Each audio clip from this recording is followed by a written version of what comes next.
You don't remember what you looked like before.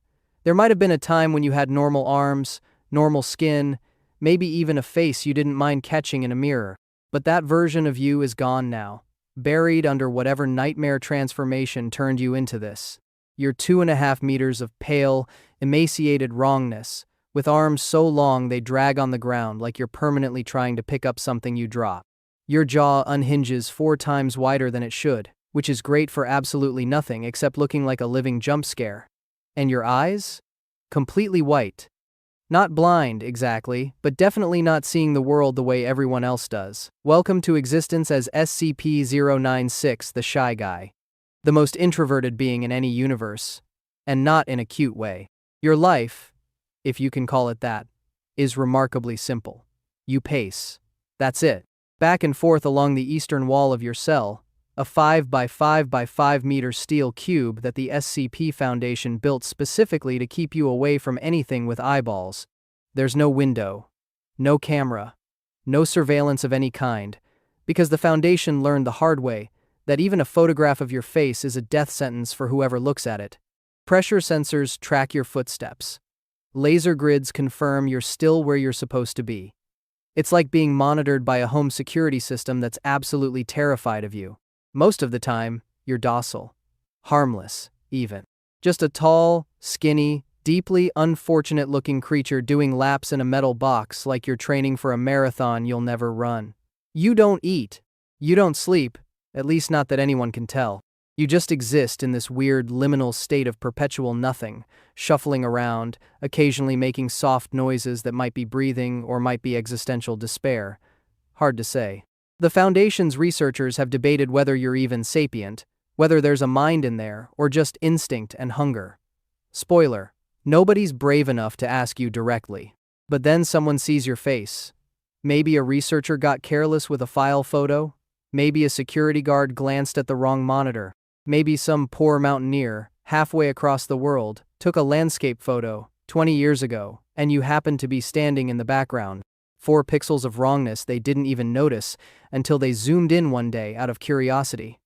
Doesn't matter how, doesn't matter when. The second any human being perceives your face, something in you snaps, like a rubber band that's been stretched for centuries. The screaming starts first. Not angry screaming, distressed screaming. You cover your face with those impossibly long hands and just lose it. Crying, wailing, babbling, incoherently like a toddler who just got told there's no more ice cream, except the toddler is 7 feet tall and about to commit multiple homicides. This goes on for 1 to 2 minutes. The researchers call it your distress phase, which is a very clinical way of describing what looks like a complete psychological meltdown. During this time, you're not dangerous. You're just loud and extremely upsetting to watch, assuming anyone's watching, which they shouldn't be, because that's literally the whole problem. Then the distress stops, and you start running. Whatever primal GPS is hardwired into your nightmare, brain locks onto the person who saw you, designated SCP-0961 by the Foundation, and you move. You don't walk, you don't jog. You sprint at speeds between 35 and who knows how fast kilometers per hour, smashing through anything between you and your target. Walls? Irrelevant. Doors? Suggestions. That reinforced steel containment cell everyone thought was so clever? You punch through it like it's made of wet cardboard. Nothing stops you. Nothing slows you down. You're basically a really angry GPS signal with claws. The Foundation has tried shooting you during these rampages. Anti-tank rounds, 50 caliber machine guns, enough firepower to level a small building. You take the hits.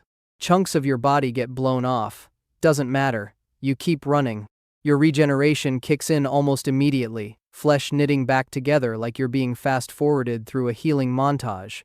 Pain isn't really a concept you engage with anymore. Neither is self-preservation.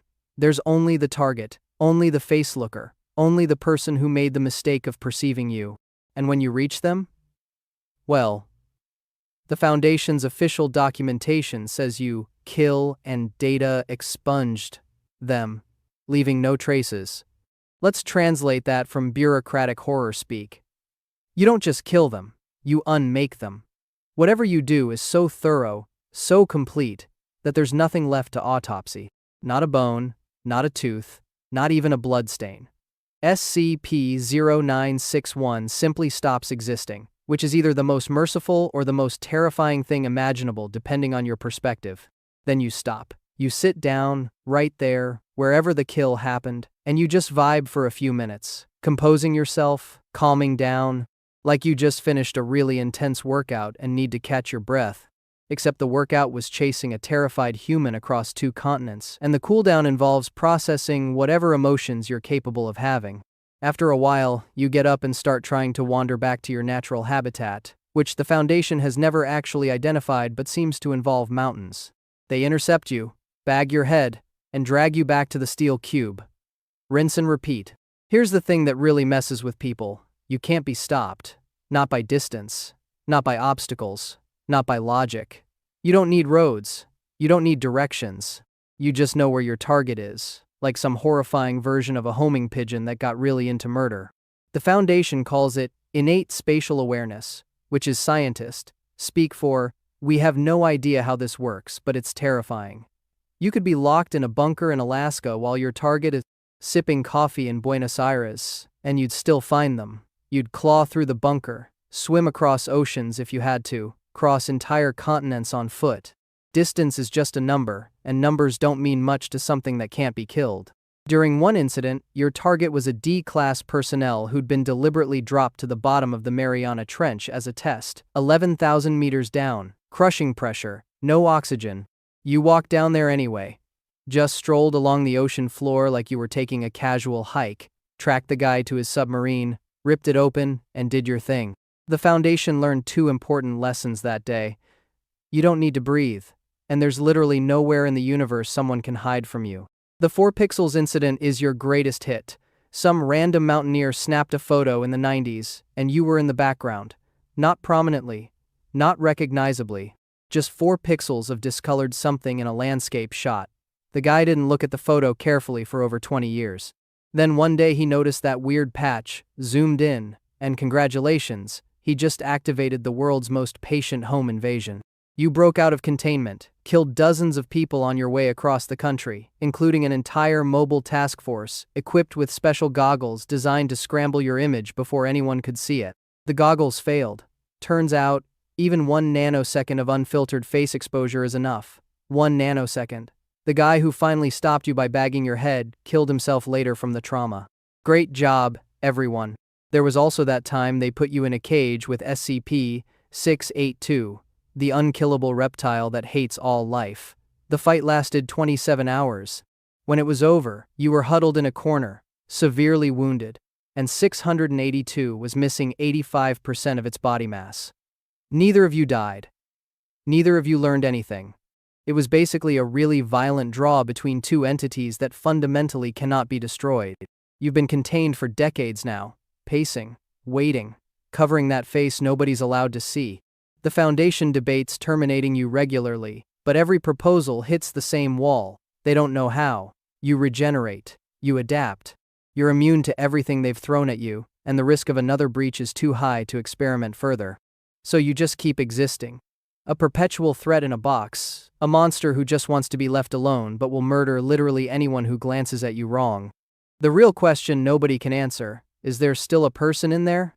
Sometimes you claw at your own face, tearing at the growth around your head like you're trying to rip something off.